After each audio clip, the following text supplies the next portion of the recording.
Você quer mudar o Brasil de verdade? Quer aprender política e economia de uma forma simples e divertida? Deixar de ser manipulado e construir seu próprio entendimento? Resumindo, você quer aprender a votar, meu filho? Quer? E fazer parte de uma nova revolução que se chama Educação Política para Todos. Porque eu e minha equipe Jumentinho Amarelo declaramos guerra à ignorância, ao fanatismo, à tirania. E aí, meu filho, nesse rumo, além de você aprender política e economia do Brasil e do mundo, você terá embasamento científico e filosófico para derrubar argumentos de qualquer encantador. Você vai simplesmente detonar com aquelas pessoas superficiais, intelectuais de WhatsApp, de Facebook. E aproveitando o aumento do dólar e dos produtos e serviços básicos de todo o planeta, e a gente bota o arroz, vamos começar essa série explicando a origem do capitalismo e a origem da igreja evangélica. E pasmem, os dois nasceram dependendo um do outro. É o quê? Mas antes de continuar, se você ainda não é meu seguidor aqui na página do Facebook, vem seguir a gente. E se ainda não é inscrito aí no meu canal do YouTube, vem fazer parte da nossa família. É rapidinho. Para se inscrever, basta clicar nesse botão. E se gostar, compartilha e dá like nesse vídeo. Óbvio. Então senta que lá vem história. Era uma vez, há muito tempo atrás, quando o poderoso Império Romano chegou ao fim, em 1476, dá início um período que a gente chama de Idade Média, ou Idade das Trevas, como é carinhosamente chamado. E a gente chama assim porque o povo não tinha a luz da ciência. A sociedade era ignorante. A maior parte da população era analfabeta. E nesse tempo a Igreja Católica manipulava, mandava em tudo em nome de Deus. Preciso nem dizer que foi nessa época aí que as pessoas que praticavam ciências eram perseguidas, eram mortas, eram queimadas, enforcadas. E claro, quem mais se deu mal nisso tudo foram as mulheres. Foi a caça às bruxas. Pois bem, a estrutura da economia dessa época se chamava sistema feudal. A gente tinha assim um rei que não mandava em quase nada e um país que era dividido em vários lotes de terra, e o dono dessa terra a gente chamava de senhor feudal ou o suzerano. Aí o senhor feudal ele arrendava, quer dizer, ele alugava essa terra para uma outra pessoa, um outro nobre, só que mais baixo, que era chamado de vassalo. Então veja, você tinha um país que era como se fosse dividido em vários país, porque em cada região dessa tinha quase que sua língua própria, sua moeda própria, suas leis próprias. E economicamente a população que morava ali naquele feudo, naquela grande região, ela praticamente fazia tudo, fazia seu alimento, a sua roupa, a sua moradia. Então se a sociedade de cada região dessa era autossuficiente, não necessitava de comércio. Ai, Jota, como era maravilhoso morar nessa época, né? Todo mundo assim, na agricultura, na fazenda, aí no mato. Era não, meu filho, não era assim não, viu? Porque você morava lá dentro do feudo, daquele sítio que tinha lá o dono, que era lá o vassalo, só que você pagava por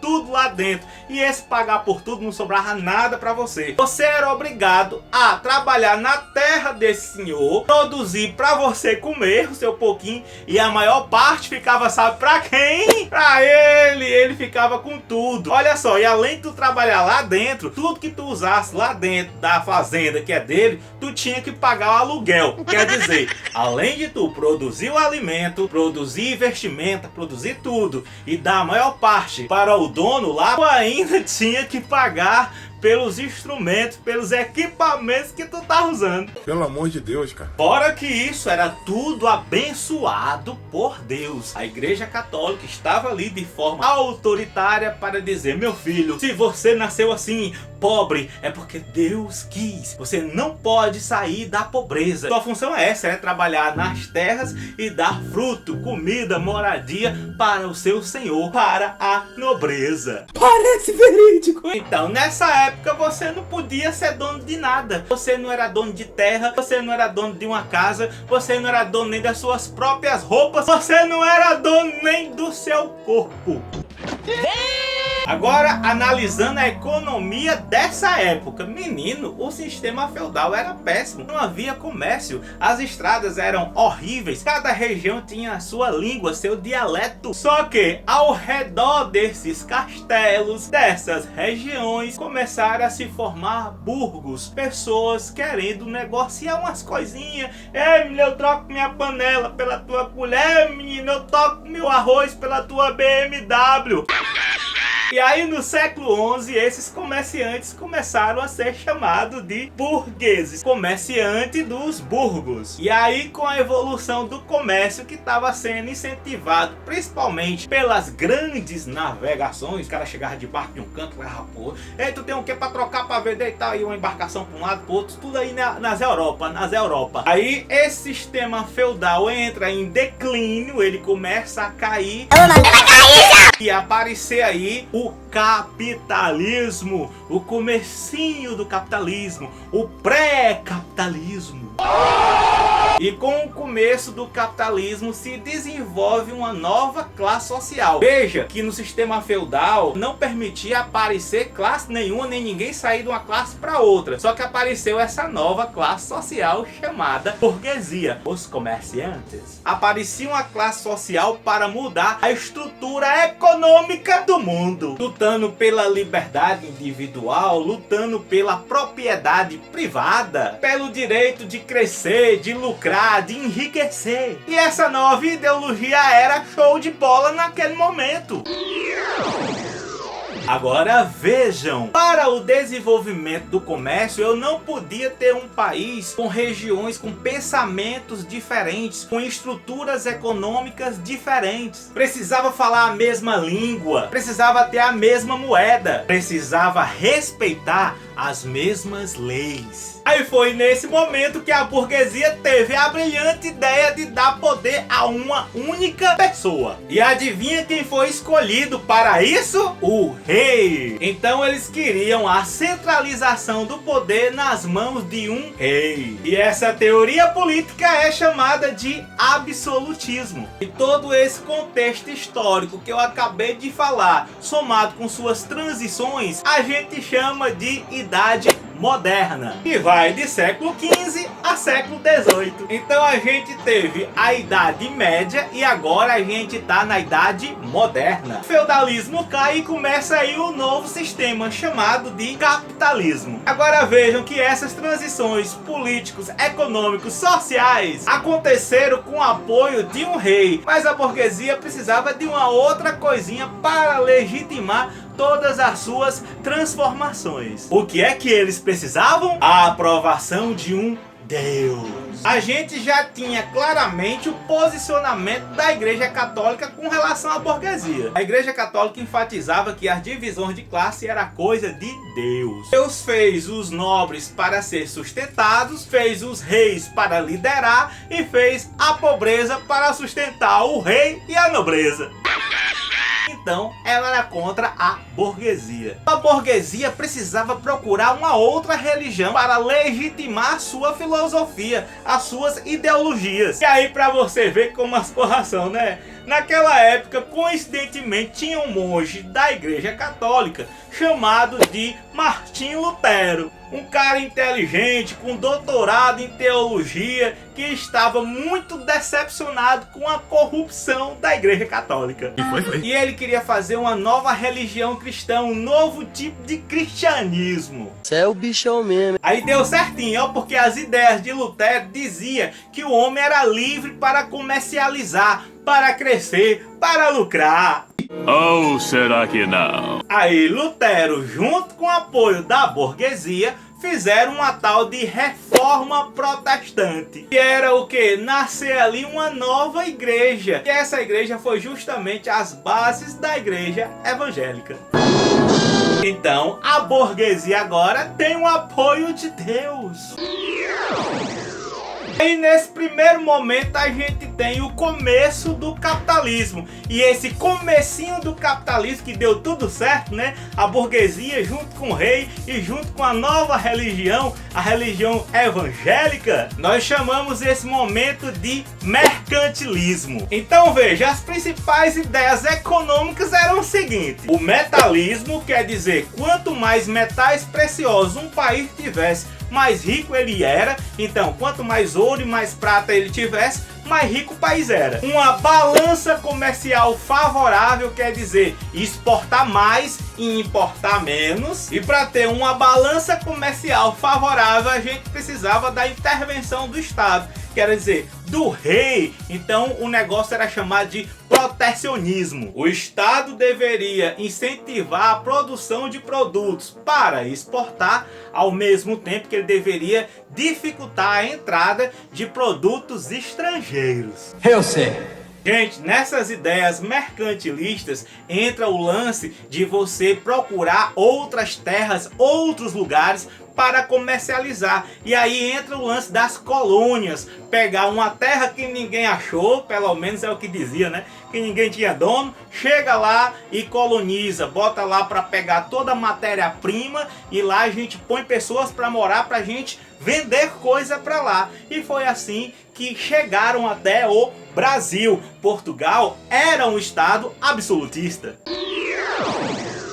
Agora vejam, aquela amizade que eu falei do rei com a burguesia, gente, tinha data de validade, ia dar treta. E por que ia dar treta, Jota? Porque o rei fazia jogo duplo entre as duas classes sociais, a burguesia e a nobreza. A burguesia tinha acabado de nascer e a nobreza era uma classe antiga, parasita. E as duas viviam se metendo em chibata. A burguesia era pé da vida com essa tal de nobreza. A nobreza não trabalhava e era cheia de privilégios. Era carro importado, apartamento na beira-mar, era cheio de roupa de grife.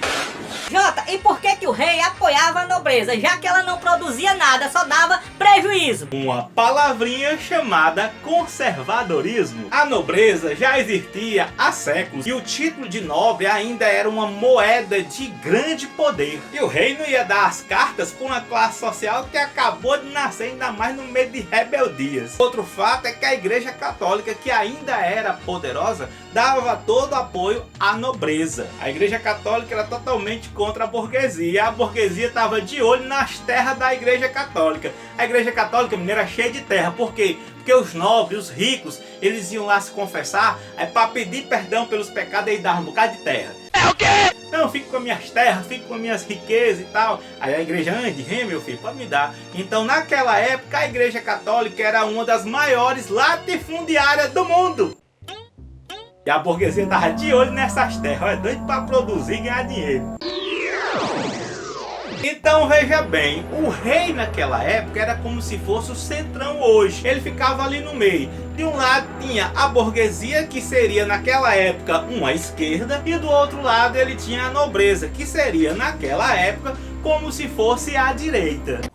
Ele ficava fazendo aquele jogo duplo, ia mais para um lado daquela que desse mais vantagem, ou ia mais para o outro daquela que desse mais vantagem, e ficava ali. Ele adorava esse conflito da nobreza com a burguesia para ele se manter no poder. E gente, como tudo é flexível, é dinâmico, depende de um referencial, a direita de hoje era considerado a esquerda de ontem. Então, hoje você aprendeu sobre a Idade Média, que começou com a queda do Império Romano, e a gente tinha uma estrutura econômica chamada de feudalismo. Tinha o rei, mas não tinha poder. A Igreja Católica era que mandava em tudo através da sua autoridade. Grandes regiões com terra onde as pessoas iam trabalhar para poder produzir para si e muito para o patrão. Não existia uma moeda padronizada e a sociedade era autossuficiente, produzia tudo que eles precisavam, então quase não existia comércio. E no meio dessa estrutura nasce ao redor dos castelos, nos burgos, os comerciantes chamados de burgueses. E aí, junto com as grandes navegações, começa a acontecer o comércio, começa ali o capitalismo. Aí esses comerciantes, querendo mais liberdade para poder comercializar, ser livres, querer ser liberal, eles deram poder a um rei que não tinha antes e também conseguiram uma nova religião com Martinho Lutero, que foi a igreja evangélica, que foi a reforma protestante. E aí já é a idade moderna, que a economia nesse momento já é o pré-capitalismo ou mercantilismo. Aí, gente, no próximo vídeo a gente vai dar continuação e vocês vão ver a treta que foi da burguesia com o rei, meter o pé na bunda do rei, e aí a gente vai ter uma evolução chegando aí até o iluminismo e depois a revolução industrial. Vai ser show de bola, porque vamos entrar em filosofia econômica. Vocês vão ver filósofos de direita como o Adam Smith e filósofos de esquerda como o Karl Marx. Então, gostou desse vídeo e gostaria que a gente fizesse mais vídeos nesse formato divertido e numa linguagem que todo mundo pode entender? Vem se juntar à nossa família, apoiando os nossos projetos, com o objetivo de levar educação, cultura e informação de qualidade para todo o Brasil. E você pode contribuir com o que quiser e puder. Para ser apoiador no Facebook, basta vir aqui na página e clicar nesse botão. Também pode clicar no link da nossa plataforma Apoia-se, ou você pode fazer uma doação usando simplesmente seu PicPay. Gente, todos os links para você ajudar a levar educação e informação de qualidade para todo o Brasil vão aparecer ou aqui em cima ou aqui embaixo. Chega de ignorância, fanatismo e tirania. Só o amor e a educação podem transformar o Brasil.